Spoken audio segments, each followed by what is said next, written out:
Hello दोस्तों, स्वागत है आपको हमारे YouTube channel arts accounting services में। तो आज की वीडियो में हम जीएसटी के सेक्शन 60 प्रोविजनल असेसमेंट के बारे में बात करेंगे। तो साथ ही साथ हम ये भी जानेंगे कि प्रोविजनल असेसमेंट होता क्यों है और इसका मतलब क्या होता है। तो सबसे पहले कहा गया है sometime tax payer can not determine the correct value of goods service और the correct rate of tax to apply. तो देखिए यहाँ पे कहा गया है कई बार क्या होता है, जो टैक्स पेयर होता है वह यह निश्चित नहीं कर पाता है कि उसने जो गुड्स और सर्विस जो उसने दी है उसकी वैल्यू क्या होगी, या फिर उस पर कितना परसेंट टैक्स एप्लीकेबल होगा और उसे कितना परसेंट टैक्स गवर्नमेंट को देना चाहिए। तो इस कंडीशन में गवर्नमेंट क्या करती है, in such cases GST allow provisional assessment meaning the tax payer can pay tax temporarily until the correct amount is determined.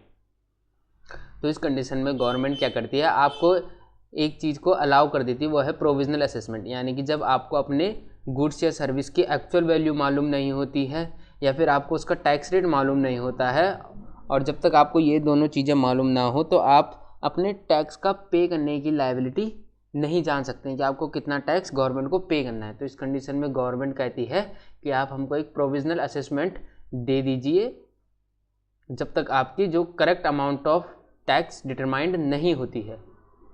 तो इसके यहाँ पे स्टेप भी दिए गए हैं। तो सब सेक्शन 1 में कहा गया है रिक्वेस्ट फॉर प्रोविजनल असेसमेंट, यानी कि अगर आपके साथ ऐसी कंडीशन आ जाती है कि आप अपने गुड्स की वैल्यू डिटरमाइन नहीं कर पा रहे हैं या फिर आप अपने गुड्स के टैक्स की वैल्यू डिटरमाइन नहीं कर पा रहे हैं, तो उस कंडीशन में आप गवर्नमेंट को कैसे रिक्वेस्ट करेंगे प्रोविजनल असेसमेंट के लिए। तो यहाँ पे कहा गया है if you don't know the correct value और tax rate you can write the proper officer explaining why. यानी कि आपको प्रॉपर ऑफिसर को यह एक्सप्लेन करना होता है कि आप किस कारण की वजह से आप प्रोविजनल असेसमेंट कर रहे हैं, और साथ ही साथ आपको कारण भी देना होता है कि किस कारण की वजह से आप अपना नॉर्मल असेसमेंट नहीं कर पा रहे हैं, क्या दिक्कतें आपको आ रही हैं जिस वजह से आप अपनी गुड्स की वैल्यू नहीं जान पा रहे हैं और उनकी टैक्स रेट को नहीं जान पा रहे हैं। देन सेकंड है इसका the officer must respond within 90 days and allow payment of tax on provisional basis as the rate of value specified by him. तो देखिए यहाँ पे कहा गया है जो प्रॉपर ऑफिसर होते हैं वह आपको 90 डेज़ के अंदर जवाब दे देते हैं कि आप अपना प्रोविजनल असेसमेंट करा सकते हैं, एंड वो आपको किस चीज़ का अलाउ कर लेंगे, पेमेंट ऑफ टैक्स, यानी कि आप अपने टैक्स की पेमेंट कर दीजिए प्रोविजनल बेसिस पे। प्रोविजनल बेसिस यानी कि अनुमानित तौर पे वह आपसे प्रोविजनल बेसिस ले सकते हैं जब तक आपकी जो रियल लायबिलिटी है टैक्स देने की वह डिटरमाइन नहीं हो जाती है। देन सेकेंड है हमारा बॉन्ड एंड सिक्योरिटी, यानी कि जब आप प्रोविजन असेसमेंट के लिए रेडी हो जाते हैं तो उसमें गवर्नमेंट क्या करती है, आपसे एक बॉन्ड एज ए सिक्योरिटी के रूप में साइन करवाती है, जो कि सब सेक्शन 2 में जिसके बारे में बताया गया है। देन यहाँ पे है provisional assessment is allowed only if the tax pair provides bonds और सिक्योरिटी, यानी कि आप प्रोविजनल असेसमेंट के लिए तभी एप्लीकेबल होते हैं जब आप गवर्नमेंट के साथ एक बॉन्ड साइन कर लेते हैं या फिर एक सिक्योरिटी उनको प्रोवाइड कर देते हैं कि मैं आपका टैक्स बाद में आपको वापस दूंगा, अभी के लिए हम इतनी अमाउंट को पे कर रहे हैं।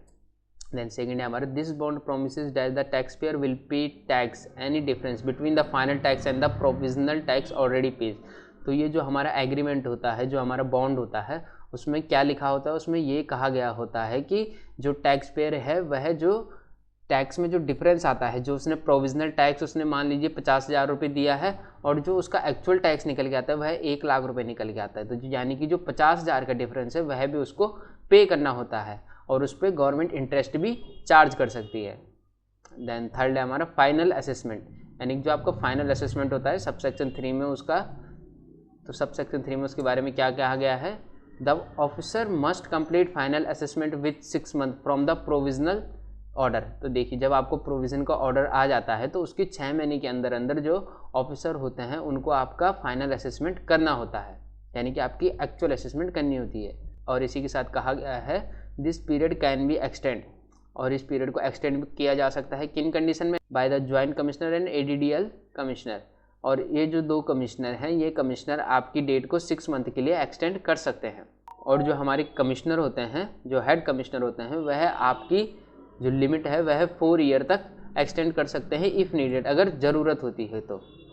देन फोर्थ है हमारा इंटरेस्ट ऑन अनपेड टैक्स, यानी कि जो टैक्स आपने पे नहीं किया है, जैसे कि आपने प्रोविजनल बेस पे 50,000 का टैक्स आपने पे कर दिया है, लेकिन जो आपका एक्चुअल असेसमेंट होता है उसमें आपको 1 लाख रुपए की लायबिलिटी के हिसाब से टैक्स पे करना होता है। तो उस कंडीशन में जो 50,000 का जो गैप आया है और जो डिले आपने किया है उस पेमेंट को देने में, उस पर आपको इंटरेस्ट देना होता है। If the provisional tax is less than the final tax, the tax payer must pay interest from the original due date until the actual payment.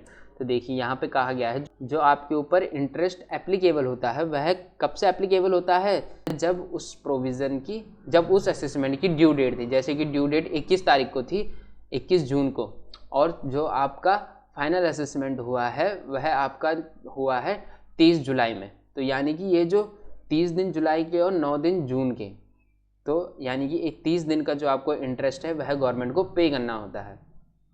Then next है हमारा this apply even if payment is made before final assessment order.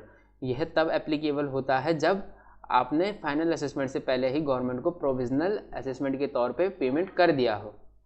और fifth हमारे refund and interest sub section 5। तो sub section 5 में refund and interest की बात की गई है। मान लीजिए आपने गवर्नमेंट को 50,000 का टैक्स पे कर रखा है और आपके ऊपर जो फाइनल असेसमेंट लायबिलिटी आती है वह आपके ऊपर 20,000 की लायबिलिटी आती है। तो यानी कि जो आपने 30,000 एक्स्ट्रा दिए हैं, तो आपको उन पे कैसे रिफंड मिलता है और कैसे उनका इंटरेस्ट आप ले सकते हैं।